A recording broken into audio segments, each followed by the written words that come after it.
Maaf Tuan, terus terang aku masih tidak mengerti.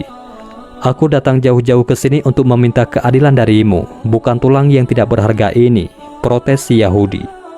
Sang khalifah hanya tersenyum, beliau tidak marah, beliau pun menegaskan, wahai orang yang menuntut keadilan, sesungguhnya pada tulang itulah terletak keadilan yang engkau inginkan. Akhirnya, kendati pun hati si Yahudi tersebut masih dongkol dan terus mengomel, dia pun pulang ke Mesir membawa tulang pemberian sang khalifah. Setibanya di Mesir, ia menyerahkan tulang dari khalifah tersebut kepada sang gubernur, yaitu Amr bin As. Namun, anehnya, begitu sang gubernur menerima tulang itu, mendadak tubuhnya menjadi menggigil dan wajahnya pucat ketakutan. Lagi-lagi, si Yahudi tak mengerti terhadap situasi itu.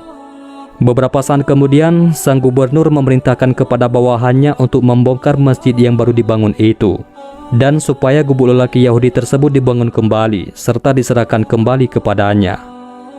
Beberapa saat sebelum masjid baru itu akan dirobohkan, si Yahudi berkata, "Maaf Tuan, tidak perlu dibongkar dulu masjid itu. Aku ingin menanyakan sesuatu kepadamu. Mengapa Tuan sangat ketakutan dan langsung menyuruh membongkar masjid baru itu? Padahal Tuan hanya menerima sepotong tulang dari Khalifah Umar." "Wahai orang Yahudi," jawab Amr radhiyallahu anhu, "ketahuilah bahwa tulang itu hanya tulang biasa. Akan tetapi karena dikirimkan oleh Khalifah, tulang itu pun berubah menjadi peringatan keras bagiku." Maksudnya, potong si Yahudi masih tidak mengerti.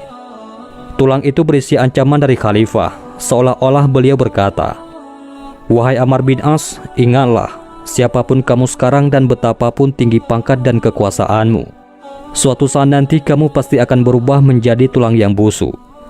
Oleh karena itu, bertindaklah adil seperti huruf alif yang lurus, adil ke atas dan juga adil ke bawah.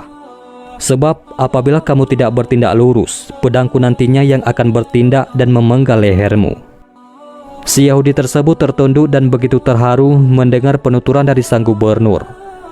Ia sangat kagum atas sikap khalifah yang tegas dan adil, serta sikap gubernur yang sangat patuh dan taat kepada atasannya hanya dengan menerima sepotong tulang unta kering. Sungguh mulia dan mengagumkan.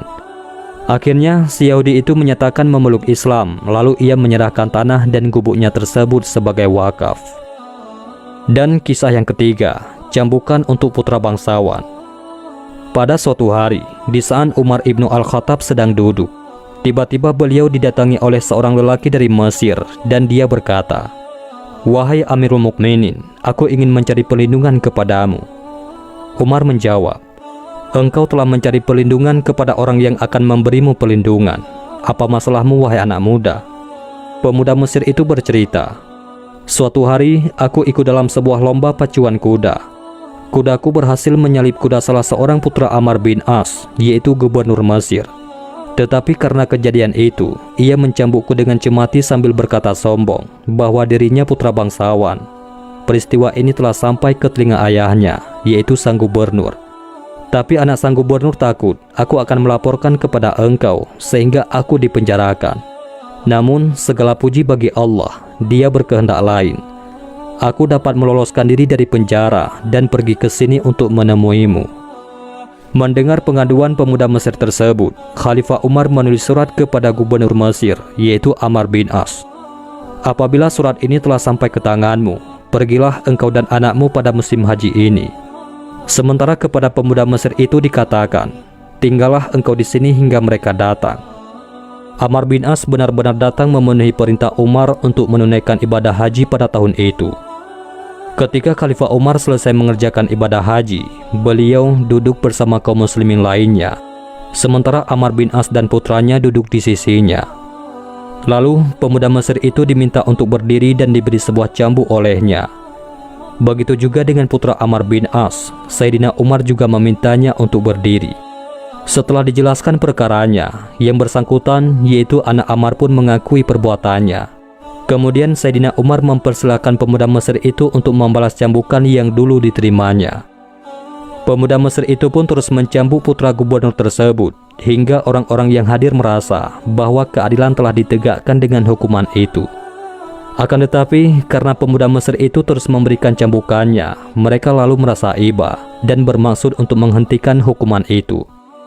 Sementara itu Umar berkata, cambuk putra bangsawan itu. Pemuda Mesir tersebut menjawab, "Wahai Amirul Mukminin, aku telah mencambuk orang yang mencambukku." "Ketahuilah," lanjut Sayyidina Umar, "demi Allah, seandainya engkau terus melanjutkan, maka tidak seorang pun dapat mencegahmu, sehingga engkau sendiri yang menghentikan cambukan itu." Kemudian kepada sang gubernur, yaitu Amr bin As, Sayyidina Umar berkata, "Sejak kapan engkau memperbudak manusia, sedang mereka dilahirkan oleh ibu mereka dalam keadaan merdeka?" Amr bin Al-As berkata, "Wahai Amirul Mukminin, aku tak mengetahui kejadian tersebut, dan lelaki Mesir ini pun tak melaporkannya kepadaku." Dan kisah yang keempat, kami mencuri karena kelaparan. Di dalam sebuah sidang peradilan, Umar ibnu Al-Khattab dihadapkan dengan dua orang pelayan yang masih kecil. Mereka dituduh melakukan pencurian seekor unta milik seorang laki-laki dari Bani Musayyinah.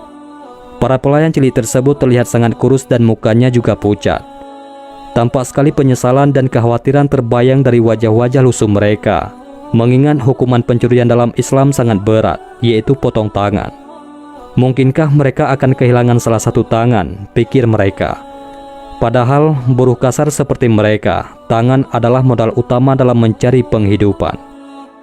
"Kenapa kalian mencuri?" tanya Sayyidina Umar memecahkan suasana. "Saat ini musim paceklik dan kami sangat kelaparan, wahai Amirul Mukminin," ujar para pelayan. Sayyidina Umar terdiam sejenak, kemudian mengerahkan pandangannya ke hadirin. "Siapakah majikan dari para pembantu ini?" tanya Khalifah Umar. Di antara yang hadir tersebut menjawab bahwa majikan mereka adalah Hatib bin Abi Balta'ah.